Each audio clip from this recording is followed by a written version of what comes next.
स्वागत आहे तुमचं माझ्या या आजच्या व्लॉगमध्ये. तर बघू शकताय रात्री आमच्याकडे खूप जोराचा वारा व वीज होऊन पाऊस पडला. त्यामुळे अंगणात सगळीकडे फणसाच्या झाडांचा पाला सगळीकडे पडला आहे व दारात पण पाण्याची डबकी साठलेली आहे. वाऱ्यामुळे आंब्यांचे पण खूप नुकसान झाले. त्यामुळे आंबे पण पाडाला यायच्या आधीच गळून पडले. त्यानंतर मी अंगण स्वच्छ करून मी माझं आवरून घेतलं व स्वयंपाक वगैरे करून किचन वगैरे स्वच्छ करून फरशी वगैरे पुसून घेतली.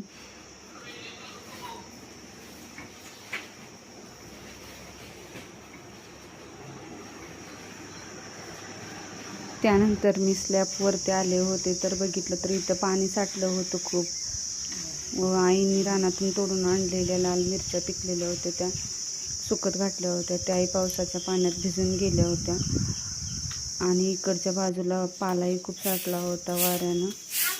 तर इकडे बघा आंब्याच्या झाडाला किती आंबे लागलेले आहेत. ही सगळी आपलीच झाडं आहेत.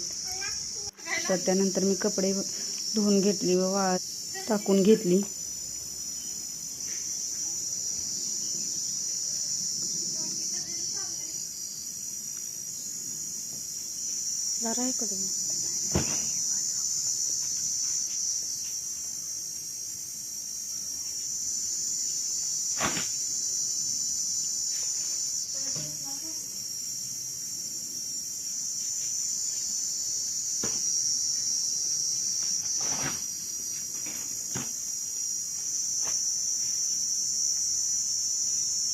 आणि गेल्या वर्षी आम्ही एक मोगऱ्याचं झाडही लावलं होतं. ते आता मोठं झालं होतं थोडं.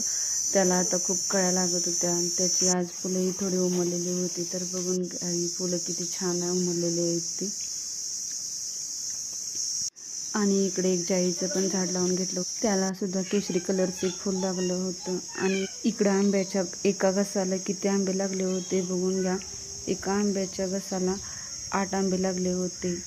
त्यानंतर दुपारचे 2 वाजले होते व पोरांना वडापाव खायचा होता व लस्सी प्यायची होती. त्यामुळे त्यांनी जाऊन वडापाव आणला होता व ते आम्ही सगळ्यांनी मिळून खाऊन घेतले. तेवढ्यातच आणि बाहेर एक गोळेवाला आला होता. आणखीन हट्ट करून गोळा घेतला. मला आजचा व्हिडिओ कसा वाटला कमेंट करा.